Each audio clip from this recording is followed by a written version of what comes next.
योगेंद्र जी, पहली प्रतिक्रिया मैं योगेंद्र जी जानना चाहूंगा, जो टैली देख रहे हैं ये टैली अप्रत्याशित है। 200 के पास एनडीए, एमजीबी मतलब महागठबंधन 38, न्यूनतम नंबर पर 2010 की तरफ 4 पर कांग्रेस, न्यूनतम नंबर पर 2010 की तरफ 22 पर आरजेडी थी, इस बार 25 पर। और एक तरह से कहें बहुत बुरा प्रदर्शन, अगर कहें जमींदोज होने जैसी स्थिति हो गई कि कहां तो आप सरकार बनाना चाह रहे थे और कहां आपसे 5 गुना ज्यादा नंबर के साथ, 4.5 गुना नंबर के साथ एनडीए सामने है। तो आपकी व्याख्या मैं सुनना चाहूंगा कि आप इस नतीजे को, जो रुझान है, नतीजा ऐसा ही आने वाला है, कैसे देखते हैं? आवाज एक मिनट आवाज। हाँ जी, आवाज सुन पा रहे हैं आप मेरी? ठीक है, बोलिए। मैं क्या, तो इसको आप परिणाम मान ही सकते हैं, क्योंकि मुझे नहीं लगता कि अब बहुत कुछ अलग परिणाम इसके आएंगे। प्रतिक्रिया, मैं निराश हूं, मायूस भी हूं, हैरान नहीं हूं। हाँ, जीत के जो अप्रत्याशित मार्जिन है उससे थोड़ा चौंक जरूर गया हूं। निराश क्यों हूं? निराश इसलिए हूं कि भारत जोड़ो अभियान के कार्यकर्ता की हैसियत से हमने विपक्ष का समर्थन किया था। मैंने तो खुद जाके महागठबंधन के पक्ष में प्रचार भी किया था। मायूस इसलिए हूं कि एक हिंदुस्तानी के नाते, बिहार के एक शुभचिंतक के नाते उम्मीद रही है कि बिहार में बदलाव हो, बिहार में जो सामाजिक क्रांति शुरू हुई थी, बीच में रुक गई, वो दोबारा आ सके, बिहार के जो बुनियादी मुद्दे हैं उनको एड्रेस किया जा सके। वो नहीं हुआ, इसलिए मायूस हूं। एनडीए जीता, इससे मुझे हैरानी नहीं। मेरे कई दोस्तों से मेरी मतभिन्नता इस मायने में रही है कि पूरे चुनाव में, हालांकि मैं प्रचार खुद कर रहा था और महागठबंधन के पक्ष में कर रहा था, लेकिन पुरानी आदत है, प्रचार करते वक्त भी थोड़ा आंखों से देख लेता हूं, थोड़ा इधर उधर साधारण लोगों से बात कर लेता हूं, सिर्फ चाय के ढाबे पे नहीं, उसके नीचे उतर के भी साधारण लोगों से बात करता हूं। वो सब देखते हुए मेरी अपनी धारणा थी कि इस चुनाव में पहले दिन से एनडीए को एडवांटेज था और वो पूरे चुनाव में किसी भी स्टेज पर एनडीए पीछे नहीं हुआ था। उसकी क्या वजह है मैं 1 मिनट में बताऊंगा। लेकिन ये जो 200 सीट अब आती हुई दिख रही है और 10% के ज्यादा का मार्जिन दिख रहा है, वो चौंकाने वाला जरूर है। और वो चौंक के मुझे जरूर लगता है कि अच्छा, कुछ कहीं स्टीरॉयड तो नहीं मिला हुआ है। पर आप अनुमति दे तो थोड़ा सा व्यवस्थित रूप से मैं इस बात को रखूं। क्यों मैं हैरान नहीं हूं? चुनाव से एनडीए आगे क्यों था मेरे तमाम, क्योंकि क्या होता है राजनीति में, हम अपनी इच्छा और अपने मूल्यांकन में अंतर नहीं करते। तो इच्छा तो मेरी भी थी, है आज भी, कि भाई महागठबंधन जीते, बीजेपी हारे। लेकिन मेरा अपनी समझ ये थी कि बिहार में एक स्ट्रक्चरल एडवांटेज एनडीए को था, पहले दिन से था। और उसकी ये वजह है, पहला, कि एनडीए महागठबंधन की तुलना में एक बड़ा पॉलिटिकल कोएलिशन है।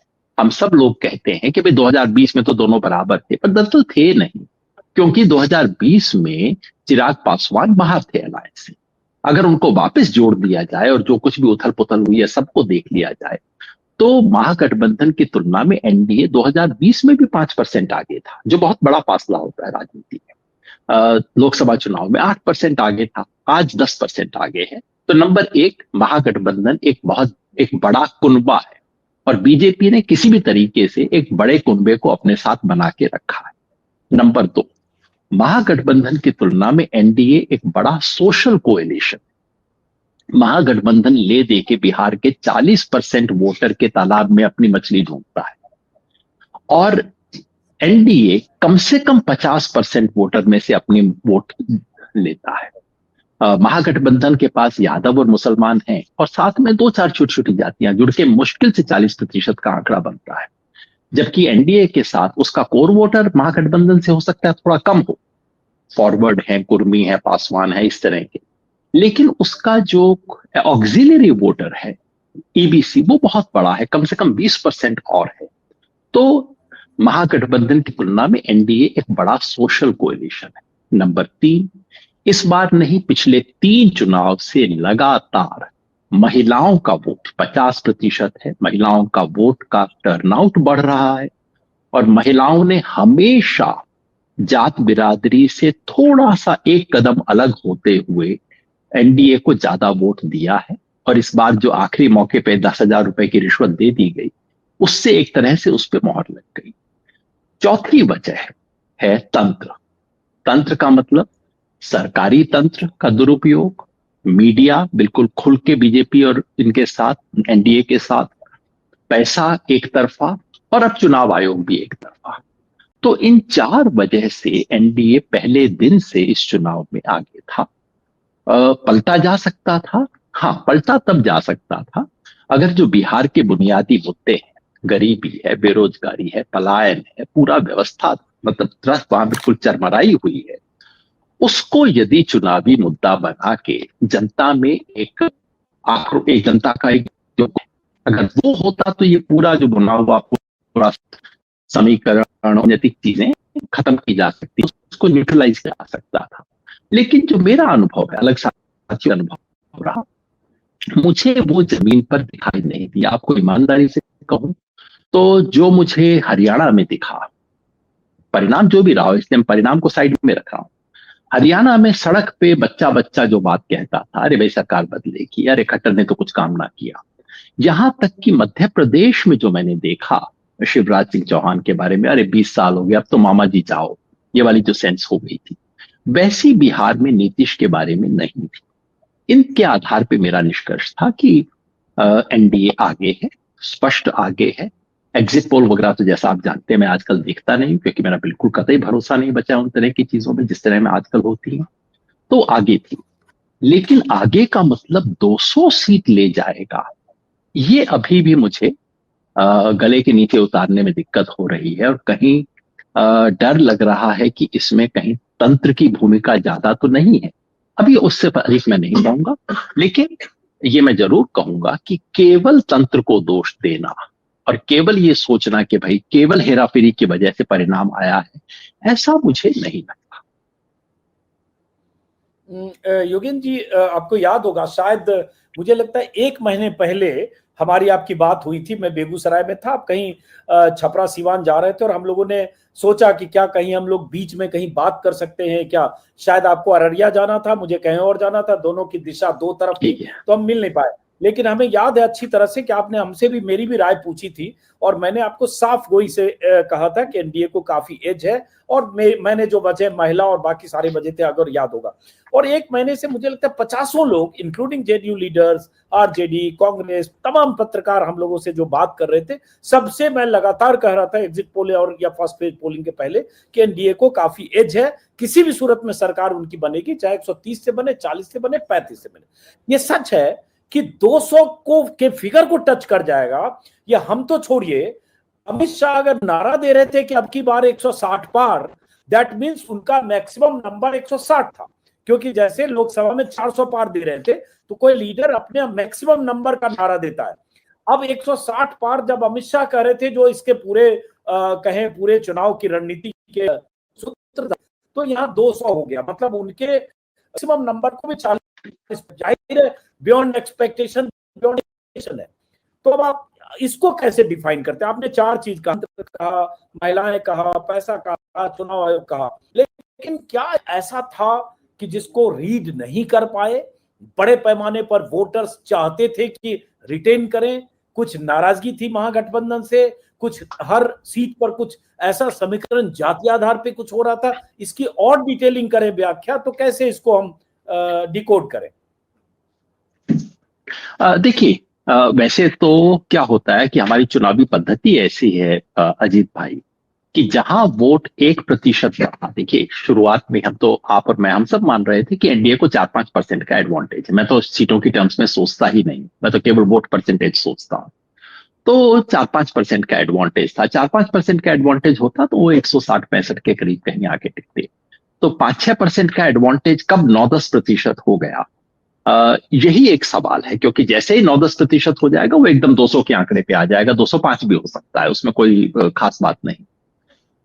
उसमें 2 सवाल उठते हैं। पहला ये कि इसमें क्या कुछ स्टीरॉयड है, क्या कुछ गड़बड़ है, अभी कहना संभव नहीं है। हो भी सकता है, क्योंकि जैसा महाराष्ट्र में हमने देखा कि बीजेपी 1 नंबर के साथ 2 नंबर के काम भी करती है, दोनों काम करती है। ऑपोजिशन वाले भूल जाते हैं कि 1 नंबर का काम भी करती है, और बीजेपी के समर्थक और मीडिया भूल जाता है कि वो 2 नंबर का काम भी करते हैं।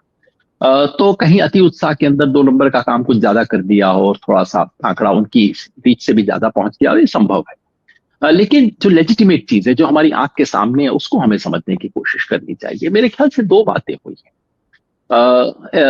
मैं नहीं मानता, देखिए क्या होता है कि टीवी की चर्चा में और हमारी गपशप में हम पिछले 2-5 दिन की बातों को या पिछले 2-4 हफ्ते की बातों को जरूरत से ज्यादा महत्व देते हैं, क्योंकि कहीं एक पत्रकारीय संवाद में हम मान लेते हैं कि चुनाव आखिरी 4 हफ्ते में जीता है, हारा जाता है। ऐसा होता नहीं है। कम से कम बिहार का ये चुनाव ऐसा था जो कि पहले से पत्थर की लकीर खींची हुई।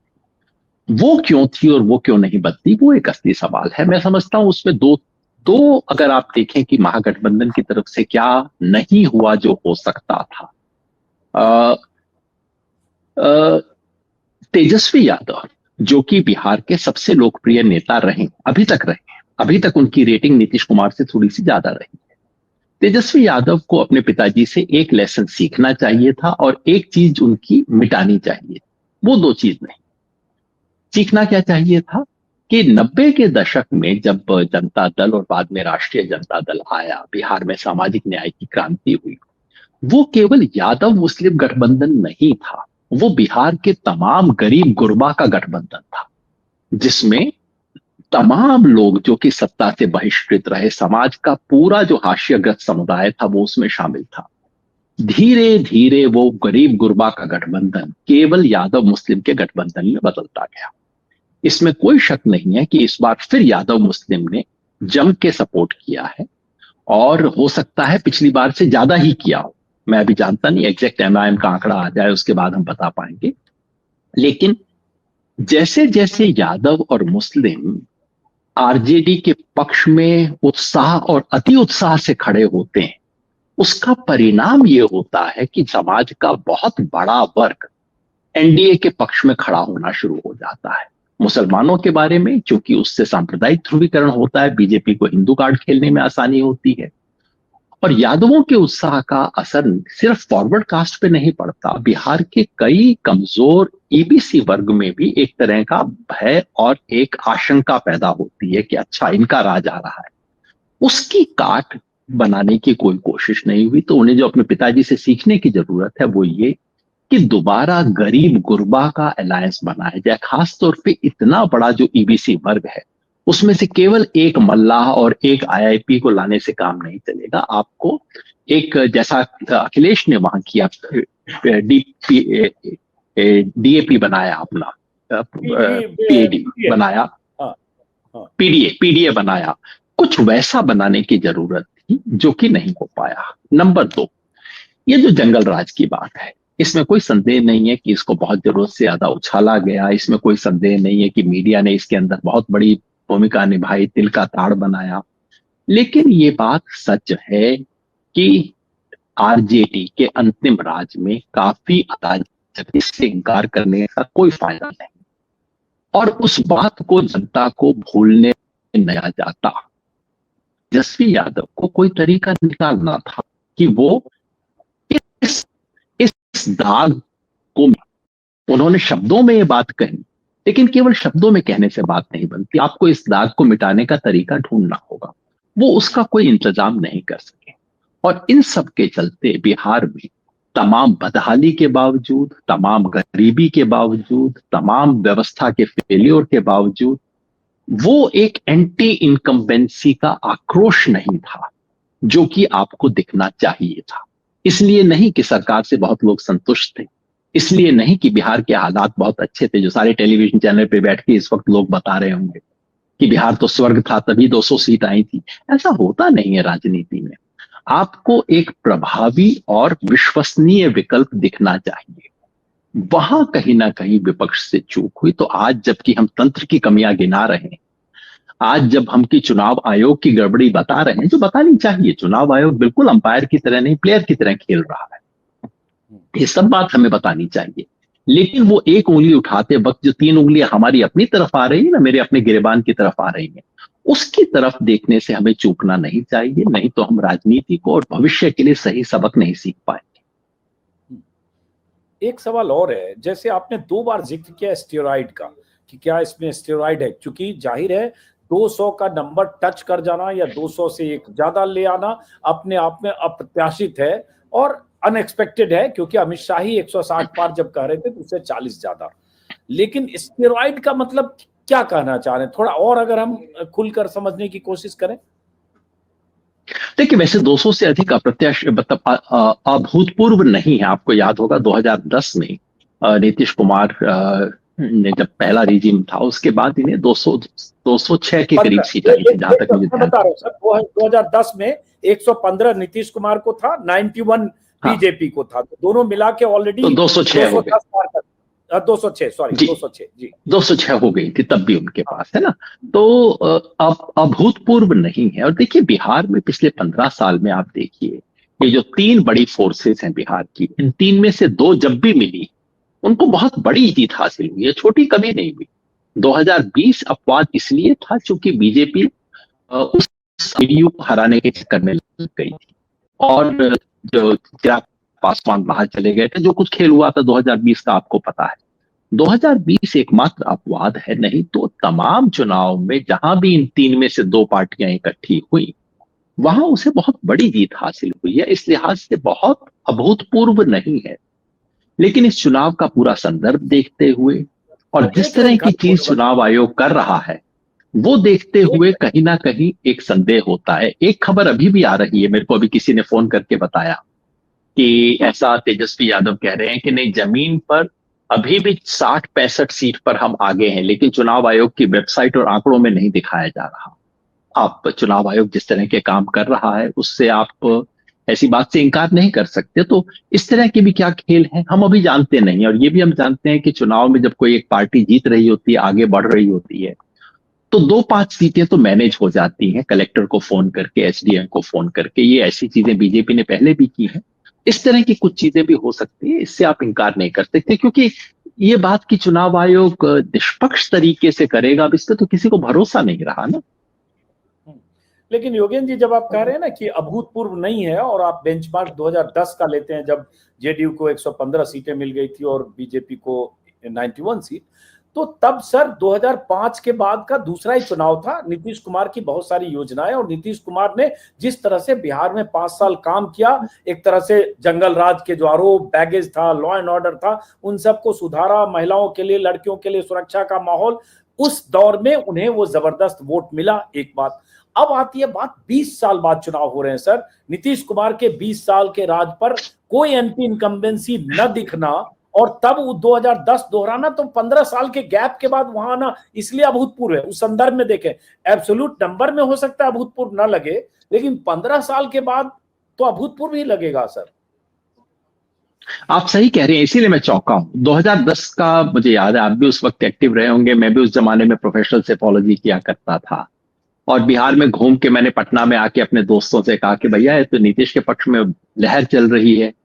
और सारे मेरे साथियों ने पटना में बैठ के मुझे बताया, आप दिल्ली से आए हैं, आप बिहार में ऐसी कोई हवा वगैरह नहीं है, थोड़े दिन से जीत जाएंगे इत्यादि। और मुझे याद है, मैंने तब लिखा था एक कि नीतीश के पक्ष में आंधी रही है, और लालू जी बहुत खफा हुए थे। उन्होंने सार्वजनिक बयान मेरे खिलाफ तब वो कहने के चुनाव और ऐसी फिजा इस बार बिल्कुल नहीं।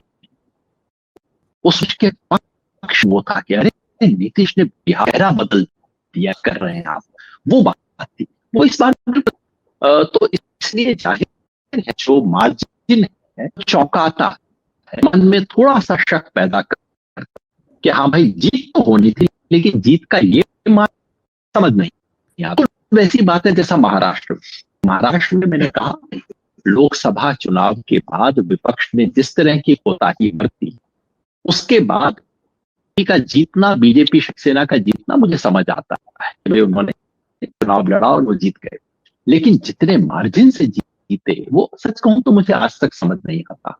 और बिहार का चुनाव कुछ उस दिशा में बढ़ रहा। मैसेज भेज रहा हूं, जल्दी देखो। सॉरी जी पूरी कीजिए अपनी बात। जी, मैं कह रहा था कि बिहार का चुनाव कुछ उस दिशा में बढ़ रहा है जहां आपको दिशा तो समझ आती है, लेकिन हवा का वेग समझ नहीं आता। अब ये जरूरी नहीं है कि हर बार चुनाव परिणाम पूरी तरह हमें समझ आए या पूरी तरह हमारी अपेक्षा के अनुसार जाए, तो कोई नियम नहीं है, हमारी गलती भी हो सकती है समझने में। लेकिन दो चीजें ही मैं कहूंगा। पहला ये कि मैं नहीं कह पाऊंगा कि चुनाव का परिणाम और एनडीए की जीत केवल तंत्र, बेईमानी और इन सब चीजों के और एसआईआर के आधार पे हुई, जो कि आपने और मैंने बहुत डिटेल में कवर किया है। वो कहना ठीक नहीं होगा। दूसरा ये कि ये केवल नीतीश सरकार की लोकप्रियता का परिणाम है और इसमें तंत्र की कोई भूमिका नहीं है। अगर आप बाकी चीजों को भूल भी जाएं तो न्यूनतम चीजें तो बिल्कुल साफ है ना। जिस तरह से बिहार में मीडिया को मैनेज किया जाता है, आपने खुद देखा होगा। कोई सरकार के विरुद्ध स्टोरी छप नहीं सकती, मेन स्ट्रीम मीडिया में आ नहीं सकती। पूरा सरकारी तंत्र जिस तरह से जिताने के लिए काम करता है और जिस तरह से पैसे का खेल, जितना पैसा इन्होंने डाला और चुनाव आयोग की जो एक तरफा भूमिका थी, ये चारों तो जग जाहिर है ना। अंदर से पीछे से वोट का कोई खेल हुआ हो ना हुआ हो वो एक अलग बात है, लेकिन ये जो तंत्र की चीजें हैं वो अपने आप में चुनाव परिणाम को एक तरफ झुका देती। एक आखिरी सवाल कि ठीक है, आपने तंत्र का सवाल उठाया, चुनाव आयोग की भूमिका, मैनेजमेंट और फ्रीबीज ऑब्वियसली महिलाओं को दिया गया, और ये कोई मामूली बात नहीं है कि चुनाव के ठीक पहले 1.5 करोड़ महिलाओं के खाते में एक मुश्त 10,000 रुपया दे दिया। बिहार जैसे गरीब राज्य में जहां 1,500 रुपये भी मायने रखते हैं, आपने 10-10 हजार दे दिया। मैंने उन महिलाओं के झुंड को योगेश जी देखा अलग अलग इलाकों में कि कैसे खुश होकर चाह रही थी जब 10,000 आया, क्योंकि वहां 20 रुपए की बीड़ी के लिए संघर्ष होता है। पोते से और बेटे महिलाएं मांगती हैं, हवाई चप्पल टूटी चप्पल बोलते हैं बेगूसराय की भाषा में, में चलती हैं, और उनके खाते में दम से 10,000 रुपये आ गया, चेहरे चमक रहे थे। तो एक बड़ी करोड़ की है। तो मैं सिर्फ ये कह रहा हूँ कि को अगर हम जनमानस को पढ़ें तो इन 3 चीजों के अलावा भी कुछ चीज आने से बच रहे हैं। क्या वो लालू राज की बैड मेमोरीज है? कुछ यादव जो दूसरी जातियां आती, पिछड़ी जातियों में कुछ पोलराइजेशन होता है, आपने थोड़ा, या इसके फैक्टर हैं जिस फैक्टर ने यहां तक जाया और आरजेडी को नीचे किया, या कांग्रेस को 4 पर टिका दिया, या वीआईपी के खाते नहीं खुल पाए? देखिए, वो तो मैं कह ही रहा हूं कि मुस्लिम और यादव का महागठबंधन के पक्ष में पहले से भी ज्यादा ध्रुवीकरण होना फायदे के बजाय नुकसान पहुंचाता है। क्योंकि मान लीजिए यादव में आरजेडी का वोट पहले से 10% बढ़ जाए तो उससे क्या फायदा होगा? आपको 1-1.25% का फायदा होगा पूरे बिहार में। लेकिन उस 10% को बढ़ते देख के बाकी बहुत बड़े समाज का अगर 5% वोट भी बढ़ गया तो आपको 2.5-3% का नुकसान वहां पे हो जाएगा। तो ये तो हुआ है, इसमें कोई संदेह नहीं है। और जो विपक्ष को वहां के बिहार के जो पूरा बहिष्कृत समाज है उसकी पार्टी बनने का जो प्रयास करना चाहिए था वो नहीं हुआ, इसमें तो कोई संदेह नहीं हो सकता। जहां तक महिलाओं का है, इसमें कोई शक नहीं है कि जो इस बार किया गया वो सीधे सीधे रिश्वत थी। और इसकी तुलना आप महाराष्ट्र और मध्य प्रदेश से नहीं कर सकते, क्योंकि कम से कम महाराष्ट्र और मध्य प्रदेश ने, उन लोगों ने एक स्कीम बनाई थी, ऐसा नाटक किया था कि भाई ठीक है, एक परमानेंट स्कीम हमने इंट्रोड्यूस की है जिसकी पहली किस्त अब दी जा रही, दूसरी किस्त बाद में दी जाएगी, इत्यादि इत्यादि। बिहार में तो ऐसा भी कोई नाटक नहीं था, बिल्कुल सीधा सा ये था, चुनाव के वक्त ले लो, ना आगे ना पीछे, सीधा गया पैसा, और वो मॉडल कोड ऑफ कंडक्ट के बाद दिया जा रहा है। तो इसमें जरूर गड़बड़ है। का ऐलान हो रहा था, प्रेस कॉन्फ्रेंस थी, उस दिन भी सुबह ट्रांसफर किए गए पैसे 21 लाख महिलाओं के खाते में जी, और उसके बाद भी हो रहे थे भाई, ये तो बिल्कुल चुनाव के दौरान चल रहे थे सारा कुछ। जो इनरोल्ड थे उनको अक्टूबर के आखिर तक पैसा मिला। ठीक, मगर हम ये न भूलें कि महिलाओं के वोट अपनी तरफ झुकाने में नीतीश कुमार खास तौर पे पिछले 3 चुनाव से सफल प्रयास कर रहे हैं। पहले लड़कियों को साइकिल देने की स्कीम थी और ड्रेस देने की स्कीम थी, फिर उसके बाद दारूबंदी की स्कीम थी। स्कीम अच्छी थी, बुरी थी, लेकिन महिलाओं में लोकप्रिय थी। तो ये दीर्घकालिक चीजें हैं। तो मैं सिर्फ इतना कह रहा हूं कि तंत्र की तरफ इशारा करना बेहद जरूरी है। इसकी जानकारी देश को देना बेहद जरूरी है। जो गड़बड़ी हो रही है इसके बारे में सजग होना और इसके बारे में प्रोटेस्ट करने का पूरा अधिकार है। लेकिन साथ ही जो विपक्ष के लिए नसीहत है, विपक्ष के लिए जो सीख है, उससे हम मुंह न चुराएं, क्योंकि नहीं तो हम आगे राजनीति कैसे करेंगे, आगे कैसे बढ़ेंगे? इस देश के सामने जो चुनौती है उस चुनौती का सामना कैसे करें? बस आखिरी सवाल, चूंकि आपने कहा विपक्ष के सामने जो चुनौती है, सीख है, उससे मुंह न चुराए, तो विपक्ष के लिए इस नतीजे से क्या टेक अवे है?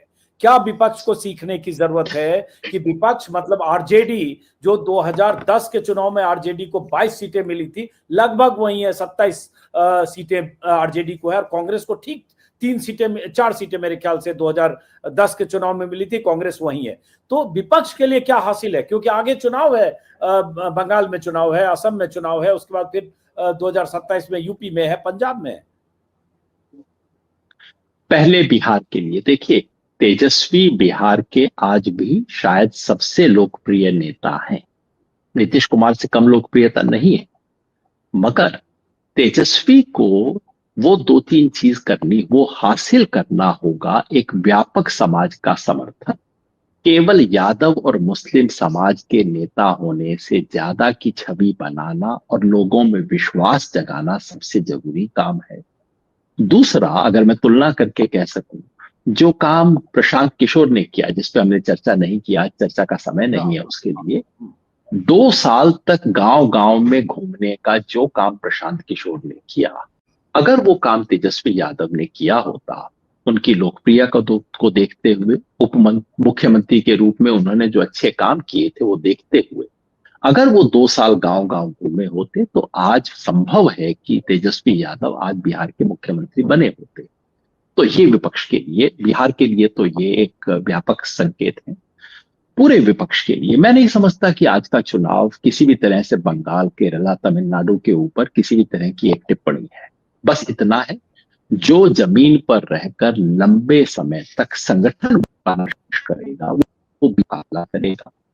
बीजेपी का मुकाबले के लिए अब आने तरीके से चुनाव नहीं लड़ सकते। बीजेपी ने चुनाव की एक मशीन खड़ी की है, उस मशीन में 1 नंबर का भी काम है, 2 नंबर का भी काम है। 2 नंबर का काम आप नहीं कर सकते क्योंकि आपके पास सत्ता नहीं है, आपके पास पैसा नहीं, और करनी चाहिए नहीं, लेकिन 1 नंबर का काम तो कर सकते हैं।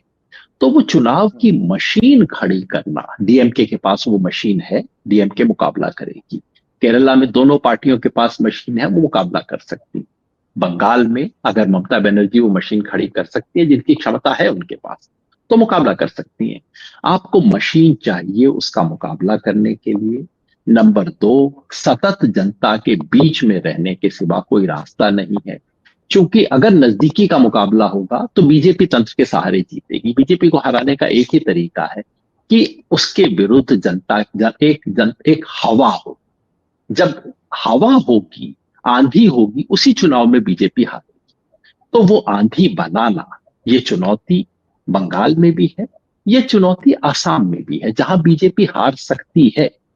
तो अगर आज से कांग्रेस आसाम में काम शुरू कर दे, और आज से अगर ममता बनर्जी, जो कि लगी हुई है, लेकिन बाकी विपक्ष भी ये तय करे कि ममता बनर्जी को जिताना हमारे लिए सबसे जरूरी है, तो शायद इन दोनों राज्यों में किया जा सकता है। और इन दोनों राज्यों में अगर बंगाल में बीजेपी नहीं जीतती है और अगर आसाम में हार जाती है, तो पूरे देश के मूड पर असर पड़ेगा।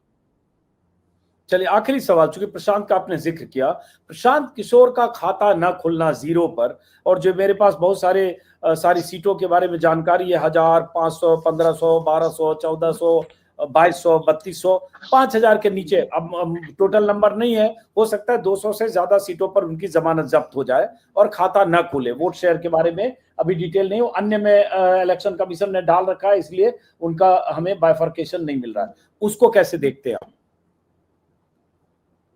देखिए अजीत भाई, जो चुनाव हार जाता है उसको लतियाना दुनिया में सबसे आसान काम हो जाता है। इसलिए मैं कुछ दूसरी बात कहना चाहता हूं कि इस देश में किसी भी बाहर वाले व्यक्ति के लिए चुनावी राजनीति में दाखिल होना बहुत कठिन काम है। आप हमसे पूछिए, प्रशांत किशोर की मैं इस एक मायने में दाद देता हूं कि उन्होंने 2-3 साल जमीन पर लगाए और उसका उन्हें प्रसाद मिला, क्योंकि बिहार के हर गांव में उनकी पार्टी का नाम लोग जानते हैं। और प्रशांत किशोर की बातों का, उनके डायलॉग, उनकी कही हुई चीजें थी, वो जनता तक पहुंची है, जनता ने उसको अप्रिशिएट किया। वोट भले ही 3% मिला हो, लेकिन वो उससे हुआ है। तो ये साबित करता है कि अगर आप मेहनत करें तो आप कुछ मुद्दों को उठा सकते हैं, भले ही उसका वोट आपको न मिले। दूसरी चीज जो साबित होती है वो ये कि आप सही मुद्दे उठाकर वोट नहीं ले सकते जब तक आपके पास जन संगठन और जन आंदोलन उसके पीछे ना हो। और जन संगठन और जन आंदोलन पेड पॉलिटिकल वर्कर के सहारे नहीं खड़ा किया जा सकता। तनख्वाह दे के वेतन भोगी लोगों को राजनीतिक कर्मचारी के रूप में भर्ती करके आप जनसंगठन खड़ा नहीं कर सकते, जो कि प्रशांत किशोर ने कोशिश की। और मैं समझता हूं लोकतंत्र के लिए ये भी कोई बुरा सबक नहीं, एक अच्छा सबक ही। बहुत बहुत शुक्रिया योगेंद्र जी। इत्मीनान से बहुत सारी बातें हुई। जाहिर है विपक्ष को बहुत कुछ सीखने समझने की जरूरत है, और एनडीए के लिए आज जश्न का दिन है। तो प्रधानमंत्री मोदी शाम को बीजेपी मुख्यालय में आएंगे, जीत का हार पहनेंगे और बीजेपी खेमे में आज जश्न का दिन है। फिलहाल इस बातचीत को और इस लाइव कवरेज को भी मैं थोड़ी देर के लिए विराम देता हूं। तमाम दर्शकों का जो लगातार हमारा चैनल देख रहे थे, तमाम दर्शकों का बहुत बहुत शुक्रिया। नमस्कार।